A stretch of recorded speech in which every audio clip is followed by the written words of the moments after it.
Assalamualaikum warahmatullahi wabarakatuh. Selamat berjumpa lewat jaringan anak-anak kelas 8 yang hebat dimanapun kalian berada. Bagaimana libur kalian semester 1 kemarin? Bapak berharap mudah-mudahan kalian mendapatkan banyak kegiatan positif dan ilmu baru selama liburan kemarin. Sehingga hal positif tersebut dapat merasuk ke dalam semangat kalian untuk terus belajar di tengah masa pandemi ini. Oke, seperti biasa anak-anak, sebelum kalian melanjutkan menyimak video ini, bagi kalian yang belum klik tombol subscribe, silakan klik tombol subscribe karena itu gratis. Dan jangan lupa juga untuk klik tombol like agar Bapak terus bisa berkarya membuat materi video pembelajaran yang selalu menarik. Pada kesempatan kali ini, saya akan memandu kalian untuk belajar matematika.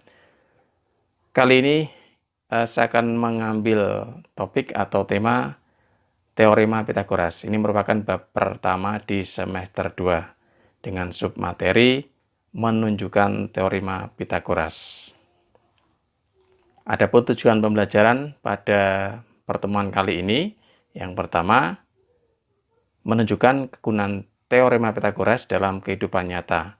Dan yang kedua, menunjukkan teorema Pitagoras. Yang ketiga, menentukan teorema Pitagoras pada gambar segitiga siku-siku.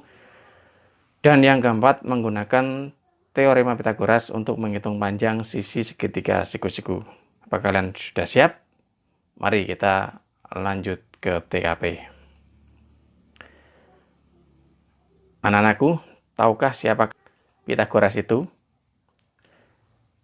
Pitagoras dalam hal ini teorema Pitagoras itu sebetulnya merupakan sebuah karya dari seorang matematikawan dari negara Yunani. Beliau juga merupakan seorang filsuf. Nah, matematikawan ini bernama Pitagoras. Maka para ahli memberikan penghargaan kepada beliau dengan memberikan nama dari karyanya sebagai Teorema Pitagoras. Beliau lahir sekitar 582 sebelum Masehi dan wafat 496 Masehi. Seperti apa sih Pitagoras? Sekilas seperti ini. Pitagoras ini berkaitan dengan segitiga siku-siku. Jadi beliau mengatakan bahwasanya kuadrat hipotenusa dari suatu segitiga siku-siku adalah sama dengan jumlah kuadrat dari kaki-kakinya atau sisi-sisi siku-sikunya. Memang ada dalam kehidupan sehari-hari ini penggunaan teorema Pitagoras. Tentu ada dan banyak sekali. Mari kita lihat. Di sini saya sajikan video yang menjelaskan penggunaan teorema Pitagoras dalam kehidupan nyata. Yang pertama adalah atap rumah Gabe, atau dalam bahasa Jawanya, dalam keseharian kita namanya kuda-kuda ya anak-anak ya. Ini atap kuda-kuda, bentuknya segitiga siku-siku.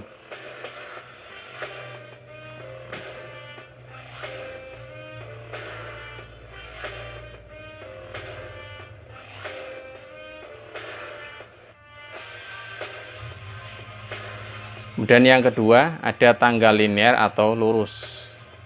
Nah ini lurus. Dia menggunakan konsep segitiga siku-siku atau teorema Pitagoras. Nih, segitiga siku-siku.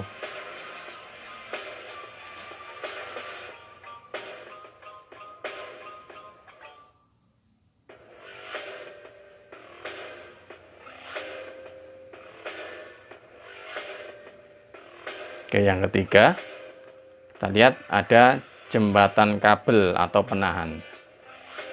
Nah, di Indonesia sudah banyak seperti ini ya. Ada jembatan Suramadu. Kalau ini contohnya di luar, banyak sekali. Kemudian yang keempat, ada sukan. Sukan ini istilah dalam permainan football. Ini larinya membentuk segitiga siku-siku, teorema Pitagoras.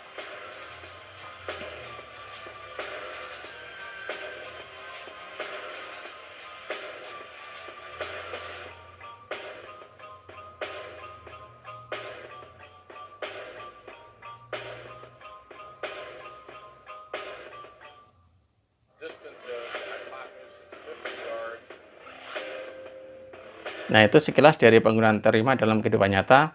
Mungkin kalian bisa menyebutkan lagi, silakan nanti bereksplor. Kita teruskan dengan menunjukkan teorema Pythagoras. Oke, perhatikan gambar di bawah ini. Saya punya dua bangun persegi. Ini panjang sisinya sama, berarti luasnya sama. Kemudian di dalam persegi tersebut akan saya gambar segitiga siku-siku di setiap sudut dari persegi tersebut. Dengan posisi seperti ini ukuran segitiga siku-sikunya, sisinya siku-siku B dan C. Kemudian di sudut persegi yang lain saya tempatkan gambar siku-siku seperti itu. Sisinya sama ya, B sama C. Kemudian di sudut persegi yang lain juga saya tempatkan segitiga siku-siku yang sama dengan tadi, dengan sisi siku-siku C dan B.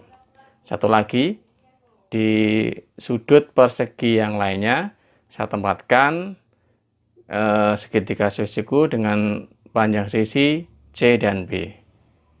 Sehingga ada 4 buah segitiga siku-siku dalam persegi tersebut. Nah, keempat segitiga siku-siku ini juga ukurannya sama persis. Oke, selanjutnya kita lihat ini ukuran sisi persegi adalah B plus C ya. Ini yang atas juga B plus C. Jadi kedua persegi ini ukurannya sama, luasnya otomatis juga sama. Oke anak-anak, sekarang kita lihat pada gambar persegi yang sebelah kanan ini. Saya akan memindahkan gambar segitiga yang warna pink menjadi satu. Saya rekatkan ke arah atas. Kemudian satu lagi segitiga siku-siku yang berwarna hijau saya rekatkan ke arah bawah, sehingga didapatkan bentuk seperti ini. Ini dua persegi luasnya sama ya, luasnya sama. Walaupun gambar segitiga siku-sikunya berbeda, ini tempatnya tapi luasnya mereka sama. Nah, sekarang kita lihat bagian dari persegi yang berwarna coklat.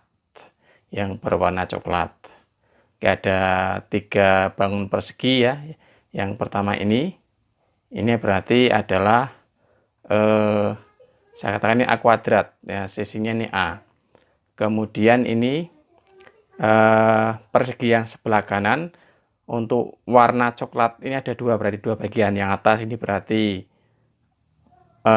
luasnya ini persegi dengan luas B kuadrat, sementara yang bawah dengan luas C kuadrat. Persegi tersebut akan saya susun membentuk bentuk seperti ini A kuadrat ya, dari persegi warna coklat yang sebelah kiri. Kemudian yang kanan ini B kuadrat, kalau saya tempatkan di sampingnya seperti ini. Kemudian satu lagi ini yang C kuadrat, saya tempatkan di bawahnya. Nah, ternyata kita lihat ya, bangun yang dibatasi oleh ketiga persegi ini merupakan bangun segitiga siku-siku. Nah, ini menggambarkan bahwasanya luas persegi yang warna coklat dari gambar di samping kiri sama dengan jumlah luas persegi dari warna coklat yang ada di gambar sebelah kanan ya. Sehingga bisa kita tuliskan seperti ini. Ini A kuadrat ya, A kuadrat sama dengan B kuadrat ditambah C kuadrat. Nah, inilah yang dikatakan oleh Pythagoras sebagai teorema Pythagoras. Lengkapnya seperti ini. Kuadrat sisi miring sama dengan jumlah kuadrat sisi siku-siku suatu segitiga. Jadi teorema Pythagoras ini berkaitan erat dengan segitiga siku-siku. Sampai di sini bisa dipahami anak-anak? Oke, kita lanjutkan ke pembahasan berikutnya. Nah, sekarang bagaimana cara menentukan teorema Pythagoras dari sebuah gambar segitiga siku-siku? Oke, saya punya gambar segitiga siku-siku seperti ini. Segitiga siku-siku dengan panjang sisi L, M, dan K. L ini sisi siku-siku, M juga sisi siku-siku, sementara K adalah sisi miring atau istilah kerennya hipotenusa. Nah, cara mengecek sisi miring bagaimana? Sisi miring selalu berada di depan sudut siku-siku. Oke, ada 3 sisi ya. sisi siku-siku, dan sisi miring atau hipotenusa. Nah, cara menentukan teorema Pythagoras bagaimana? Oke, sekarang untuk panjang sisi miringnya atau K. Nah, ini K kuadrat sama dengan jumlah kuadrat sisi siku-sikunya. Berarti K kuadrat sama dengan L kuadrat ditambah M kuadrat. Rumusnya tambah. Kemudian kalau L dan M bagaimana? Untuk L sendiri, ini karena dia bukan sisi miring, maka nanti rumusnya berbentuk pengurangan. Yang dikurangi siapa? Sisi miringnya ya. Berarti L kuadrat sama dengan K kuadrat dikurangi M kuadrat. Ingat ya, kalau yang di sebelah kiri ini bukan sisi miringnya, maka rumusnya berbentuk pengurangan. Yang dikurangi siapa? Sisi miringnya. Oke, sekarang M. M kuadrat bagaimana teorema Pythagorasnya? M kuadrat sama dengan, nah karena M ini bukan sisi miring, dia sisi siku-siku, maka teoremanya mengatakan M kuadrat sama dengan sisi miringnya dikurangi sisi siku-siku yang lain. Berarti K kuadrat dikurangi L kuadrat. Oke anak-anak, intinya dari segitiga, satu segitiga ini kita bisa menurunkan 3 rumus atau 3 teorema Pythagoras. Satu rumus bentuknya penjumlahan kalau dia yang di sebelah kiri merupakan sisi miring. Sementara dua rumus lainnya bentuknya pengurangan. Kalau yang di sebelah kiri ini bukan sisi miring atau sisi siku-siku. Mudah-mudahan bisa dipahami. Nah, satu contoh lagi nih, saya punya segitiga siku-siku dengan panjang sisi P, Q, dan R. Oke, sisi miringnya yang mana? Apakah P? Bukan. Apakah Q? Juga bukan. Sisi miringnya adalah yang R. Kenapa? Dia berada di depan sudut siku-siku. Oke, sekarang kita tentukan teorema Pythagoras dari gambar segitiga siku-siku ini. Yang pertama, untuk P kuadrat. Nah, ini P. Karena P dia sisi siku-siku, maka rumusnya berbentuk pengurangan ya. P kuadrat sama dengan sisi miringnya R kuadrat dikurangi sisi siku yang lain, Q kuadrat. Oke, kemudian Q sekarang Q kuadrat ya. Q kuadrat karena Q bukan sisi miring, maka rumusnya nanti pengurangan. Q kuadrat sama dengan sisi miringnya R kuadrat dikurangi sisi siku yang lain, P kuadrat. Dan yang terakhir R kuadrat, karena R merupakan sisi miring, maka rumusnya adalah penjumlahan dari 2 kuadrat sisi siku-sikunya ya. Jadi R kuadrat sama dengan P kuadrat ditambah Q kuadrat. Oke, mudah-mudahan kalian bisa membuat teorema Pythagoras dari gambar segitiga siku-siku ya. Kita lanjutkan. Sekarang bagaimana cara menggunakan teorema Pythagoras untuk menentukan panjang sisi segitiga siku-siku. Oke, contoh soal pertama. Diberikan segitiga siku-siku dengan panjang sisi A, 3 dan 4. Nah, ini berarti belum diketahui. Pertanyaannya, tentukan nilai A. Oke, anak-anak. A ini adalah sisi miringnya ya. Sisi miringnya. Maka kita nyatakan dulu teorema Pythagoras yang di sebelah kirinya itu mengandung bentuk A. Oke, kita tulis ya, jawab.